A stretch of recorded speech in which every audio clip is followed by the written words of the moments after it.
From water woes to keeping you informed on emergencies in your neighborhood, KRIS 6 covers the stories that impact you. We have journalists across the Coastal Bend sharing your stories. Your news at 5 starts now.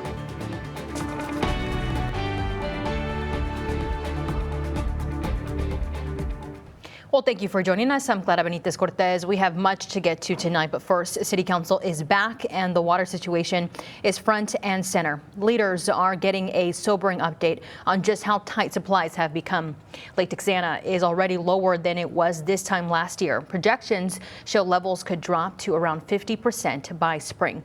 And city models show supply and demand running uncomfortably close for months at a time. The concern, if dry conditions continue, there's very little room for error. The city's projected to trigger a level 1 water emergency by November. Let's take a look at our lake levels. Right now, we're at 10% of combined capacity. Choke Canyon Reservoir and Lake Corpus Christi combined have now lost 90% of their water. The city says that is the lowest level these reservoirs have experienced in their history. Ahead of tonight's discussion, KRIS 6 spoke with Councilman Roland Barrera on his thoughts about where we're headed with water.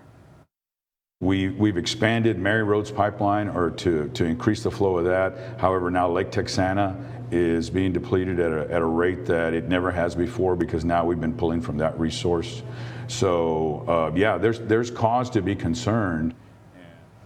Well, tonight at 6, Suzanne Stevens breaks down why the city's biggest long-term water project, Evangeline, still isn't ready if conditions worsen. Well, a few drops fell from the sky today, but where does that leave us? Let's bring in Chief Meteorologist Stephanie Lauber for a first look at that forecast. Yeah, Clara, this is some very alarming news to hear that our combined capacity, which we've been tracking for the past 3, almost 4 years now, has just continued to dwindle to the point where we're talking about 10%. That's not a lot. If we reverse it, that's 90% that we want to have and don't.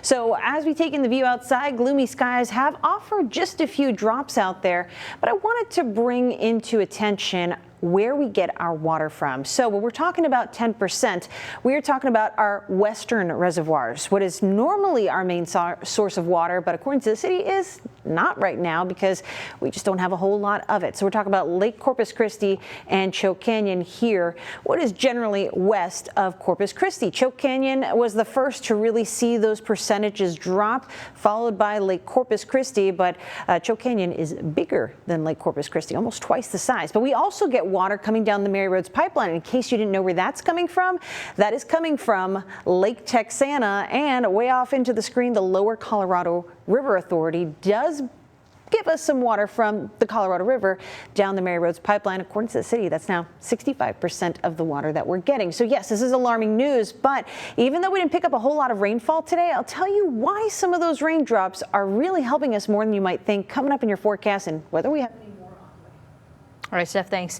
Well, from Corpus Christi to Alice, water is an issue that impacts all of our neighborhoods. That's why we'll continue to keep you updated both on air and online at KRISTV.com. In El Paso, residents are dealing with their own water woes. Hundreds of thousands of people have been without clean water. That's because of a massive water main break on Sunday. Crews are working to fix it, but it could take days. In the meantime, people have been urged to boil their water before using it. Kirk County Commissioner said yes to a new flood warning system that could help save lives. It was a unanimous vote to move forward with the project. The county will use money from Senate Bill 3 to put outdoor warning sirens in place. Kirk County could get up to $1 million to make it happen. Officials say they'll start by figuring out where flooding is most likely to hit. This all comes after those devastating floods we saw last July. Now, the county needs to hire an engineer and work with the Upper Guadalupe River Authority to get those sirens up and running.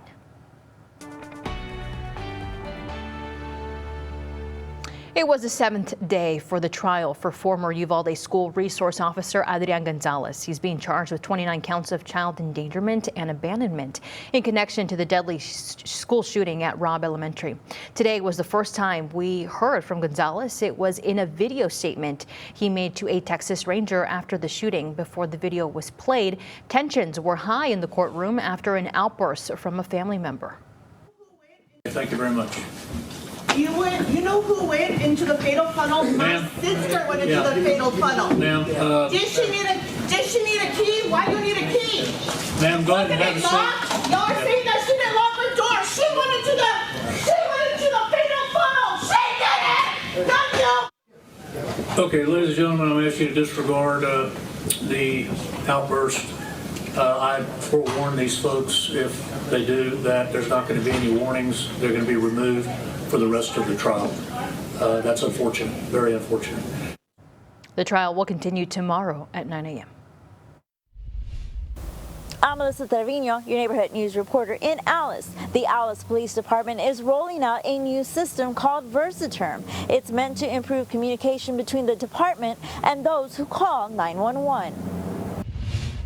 The Alice Police Department unveiled VersaTerm, a cutting-edge communication system. We have it in place to help communicate with our community, right? So it's important that when people call 911 that they receive information in return. And so what this does, it's an automated service. Chief Eden Garcia says it's a first of its kind for Alice. In fact, there's only a handful of departments in Texas, including San Antonio and Brownsville, to use this. Chief Garcia says when someone dials 911, they won't be left in the dark. VersaTerm sends a text message right away, sharing the responding officer's name, their estimated time of arrival, and after the situation's been handled, even a survey to rate their experience. Well, they'll be getting information through this portal, through this VersaTerm, and it'll give them information on who the investigating officer is, what's being done, and if there's been an arrest. But the updates don't stop there. From start to finish, VersaTerm keeps residents informed as cases move through the process, letting them know where charges are filed, whether it's municipal or county court. For some, like Amanda Friedrich, this new technology comes with questions. Amanda first learned about it on social media. I think with the short time slot with the information that has been given through Facebook, it's not enough time for constituents to understand it completely. Still, she tells me she's optimistic. She believes more transparency and real-time updates could strengthen trust between police and the community. The chief tells me he plans to host public meetings to educate the community about this new tool. In Alice, I'm Melissa Trevino, your neighborhood news reporter, Chris 6 News. Melissa, thank you. Tech like this couldn't help in different situations, says the caller who has a hearing or speech disability, or if you're unable to speak into the phone because of a medical reason or you're in danger. Having text communication like this could also help if your signal isn't strong enough for a voice call to go through. Nueces County got what it wanted, but not without controversy. The TERS 3 board and city council approved an amendment that could reimburse the county up to $2 million for tearing down the historic 1914 courthouse. The catch, there's no requirement for the redevelopment. County Commissioner Mike Pusley made the stake clear. Approve this or the county withdraws from both downtown and North Beach tax reinvestment zones. The 110-year-old courthouse has stood vacant since 1977. Demolition could begin after asbestos remediation is complete. The city of Taft is set to have their first council meeting of the new year if enough council members show up. After several council meetings due to lack of quorum, the council will convene tonight with over a dozen significant agenda items. Several have to do with the city manager position. As Chris 6 first reported in December, City Manager Ryan Smith filed a lawsuit against the current city council over actions he says interfered with city operations. Also on the agenda for executive session is an evaluation of city manager's performance. Neighborhood News reporter Adam Beam will be at tonight's meeting and will have more details tonight.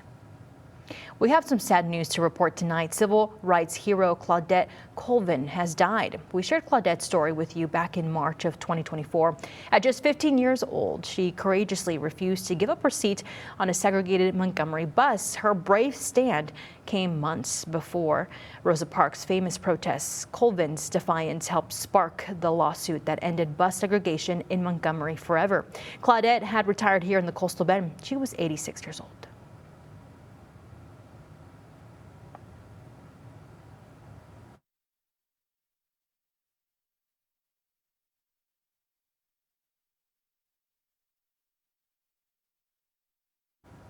Welcome back. If you have federal student loans in default, you need to pay attention to your mail. Wage garnishments are back after a 5-year break, and the government can now take up to 15% of your paycheck. The Department of Education has already sent out 1,000 notices this month. That's just the beginning. More than 5 million borrowers are in default. Here's the problem. Those notices are going to your last known address. If you don't get the letter, you're still not protected. The government can also go after your tax refund. It is much easier for the Department of Education to seize your tax refund than it is to sort of track down your employer and put a garnishment order in place. And there's more bad news for borrowers. The SAVE repayment plan is ending much sooner than expected. 7 million people on that plan will start getting higher bills soon. You'll have 3 income-based options left. But if you're taking out a new loan after July, your choices will be even more limited. This is Veterans in Focus, sponsored by the Heil Law Firm, battling for justice, winning for the community. You might have heard this claim online. Big news for Texas veterans looking to buy a home. Well, this was from a press release from the Texas Veterans Land Board after it recently approved an increase to its home loan cap. It went from $806,500 to $832,750. That's an increase of $26,250. Sounds like a lot of cash, but the question is, will it make a big difference for the veterans in the Coastal Bend? Sunrise anchor Michelle Hoffman does all the math and has the answer for you tonight at 6. Corpus Christi kicked off its Dr. Martin Luther King Jr. celebrations. But do you know where the iconic march got its start? I'm Jada Jenkins, and I'll introduce you to the group of women behind it.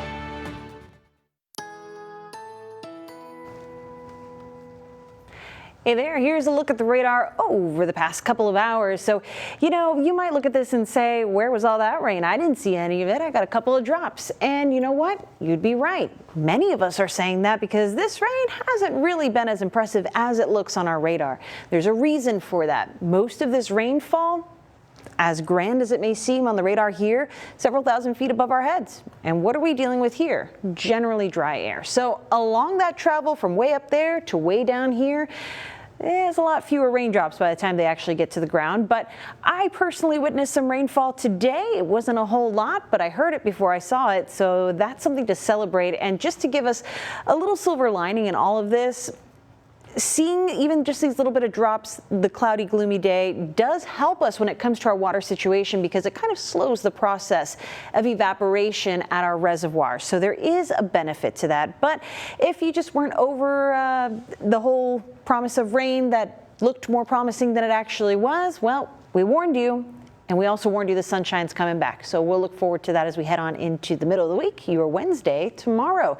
But as far as our official reporting stations go, we got a little bit on the board. That's what we're looking for, measurable rainfall. Not at CCIA, but we picked up 1/100th of an inch in Port Aransas, 2/100ths of an inch in the Bluff at NAS Corpus Christi. Same deal, 1 in Alice, 2/100ths of an inch in Falfurrias, and rounding it out with a whole nickel, 5/100ths of an inch in Hebronville. So there were some benefits, but let's take an even closer look in your neighborhood with the Chris 6 Neighborhood Weather Network, taking this view of Kingsville, where we picked up 3/100ths of an inch off Bishop Badger Meadowbrook, 5/100ths of an inch from Southwest Kingsville reporting station there, and closer to the lake where many of us put our attention.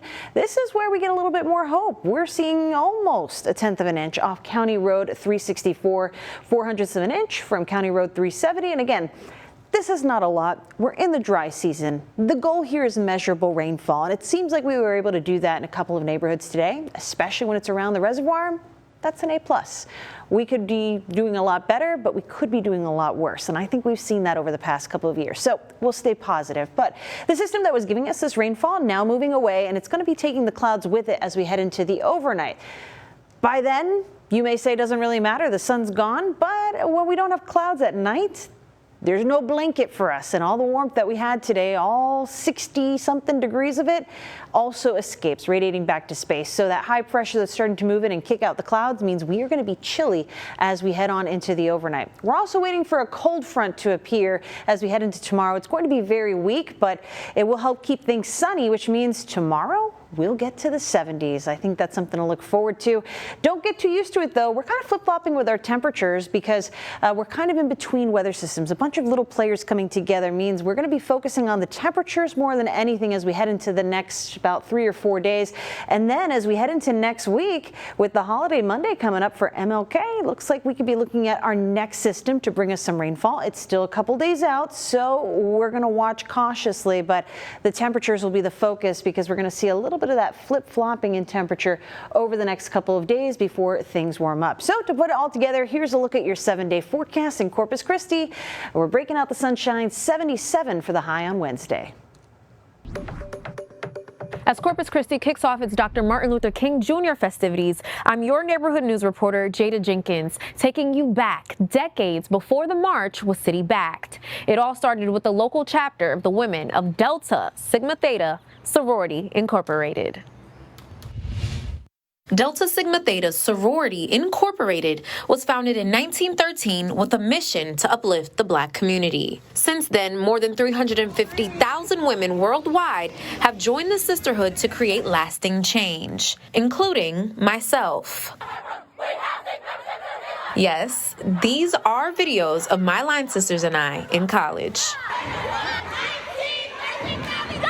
But aside from stepping and singing, any Delta woman will tell you being a member is hard work. The women of the Corpus Christi Alumni Chapter are proof of that.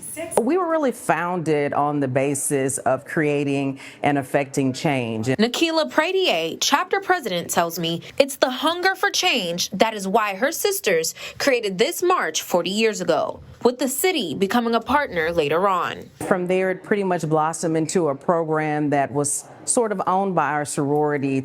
Photos from past MLK marches show generations of community members coming together to honor the life and legacy of Dr. Martin Luther King Jr. We were there, we were present. Stephanie Rhodes is a sorority sister and the chair of the MLK committee. She says the very first march actually started in the historic Hillcrest neighborhood back in the 80s.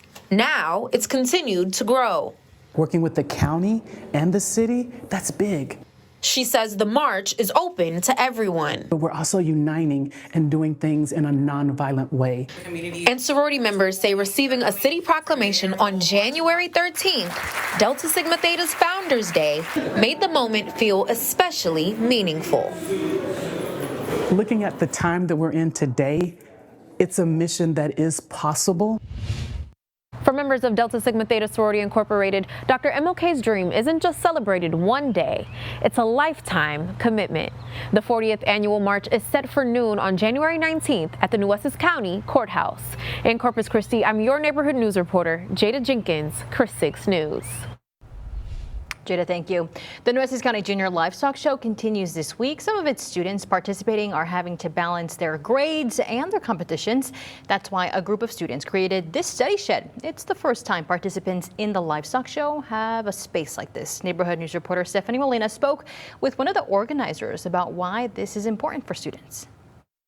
We spend plenty of time out here during the show week, and so we thought it would be a perfect fit for those students who need that quiet space to get work done, because it gets pretty loud and hectic in the barns, especially when shows are going on, announcements are being made. The study shed will continue to be open until the end of the week from 11 a.m. until 4 p.m. The San Antonio River Walk is drained for its final cleanup. We'll show you what they're finding down there. And a North Texas baby is making big news. We'll show you why. You're watching Chris 6 News at 5. Well, parts of the San Antonio River Walk are looking unusually dry this week as the city carries out a cleanup and maintenance efforts. What do you think? It's different. It is different, isn't it? From bikes to slimy scooters, sunglasses to golf balls, you can see it all in the drain channel. Big machines are working to remove invasive species like armored catfish and apple snails near the Pearl District. The goal is to protect native species, repair the channel, and remove tons of muck that muddies the water. They can potentially carry a parasite. Rat lungworm. Rat lungworm parasite, correct. For tourists, it means no boat rides this week, but for everyone, it's a chance to see how the Riverwalk operates behind the scenes. The saying goes, everything is bigger in Texas. That certainly applies to one of the state's newest residents, a baby born at nearly 13 pounds. Marky Smith's baby delivery was expected, but the way the birth room erupted was not her giant. Baby boy was born in Arlington, weighing in at 12 pounds and 10.5 ounces. His pre-picked name, Canyon, turned out to be the perfect fit. He now goes by Grand Canyon. I had gestational diabetes. You're to be expected to have a larger baby, but my last two were 8.5 both. So I was expecting maybe a 10-pound baby, but definitely not a 12-pound baby. The perfect, healthy bundle of joy arrived via C-section just days before Christmas. At 3 weeks old, he's already wearing 3-month-old clothes. The average weight for a full-term baby is around 7 pounds. So my baby turns 1 this month. In a few days, close to your birthday. He's a big boy. And he was 8 pounds. So. Yeah. You know what? That's why I always try to give the bigger diapers just in case. Yes. Just in case. Just in case you have a 13-pound baby. Yeah. Well, you know what? We have a beautiful sunset for you tonight. I want to share this view with you. We've had a lot going on in our Weather Watchers group today, so consider this my contribution.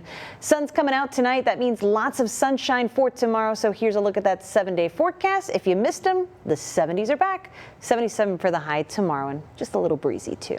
MLK Day looks to be good. All right, everybody, thank you so much for watching. We'll see you here tonight at 6 o'clock. Bye.